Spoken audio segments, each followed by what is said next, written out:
This is Karl, and we're talking management for the Globe Mail. Today I'm delighted to speak to Glen Dowell from the Johnson School at Cornell University. Sustainability and organizations, what advice would you have for managers to make their organizations more environmentally sustainable? I think too many organizations still approach sustainability as a separate issue, as you know, that we're going to have a environmental health and sustainability, or EHS, environment, health and sustainability group. We're going to have this as a separate group of people who think about this. But in order to really move organizations forward, it has to be something that is integrated into the very fabric of the organization, into the strategy. And it has to be something that is thought of at all levels, and people take it as a part of their jobs everywhere in the organization. And that makes it really, I think, a key example of organizational change. And that's really the issue that managers need to think about is what are the behavioral issues that I need to exemplify in my own work as a manager, and that I want my employees to really take to heart and to really work on in order to move the organization forward. So it's not so much, we all get enthralled by great new technologies and how are we going to incorporate clean technology, green energy into our day-to-day lives.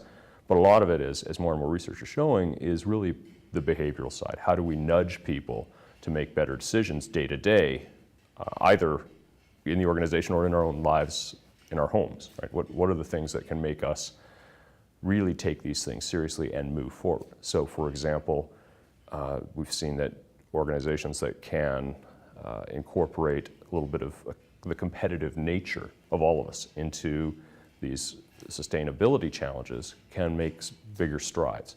Organizations that approach sustainability in a way that's consistent with their core strategy and corporate culture. For example, if you're a low-cost organization like Walmart, you don't try to do this in a really high-end, sexy way. You try to figure out how can we lower our costs even further while being more sustainable. And that's where we've seen, I think, greater strides and more success.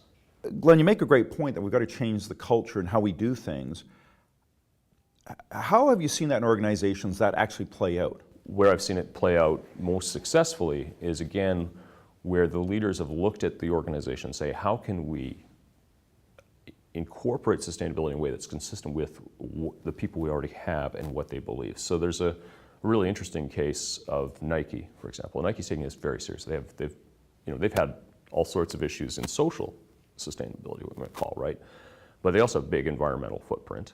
They use a lot of water in their process, and they, being the contract manufacturers, of course, use a lot of water. And Nike, in their attempt to become more environmentally sustainable with their footwear products, made it highly competitive. If you read about the corporate culture of Nike, it's a sports culture, not surprisingly, right? It's a place where crushing the competition is a mantra. And so in order to weave sustainability in a way that was consistent with how their employees already thought, they gave out gold, silver, and bronze medals for design that incorporated sustainable elements. And I'm not claiming that they're perfect, but they made significant strides with their footwear by having people behave in a way that they were already excited about, but adding this element in. And then also bringing people together from different, design, manufacture, marketing, to bring this together in a way that they could understand, because it was consistent with how Nike already operated.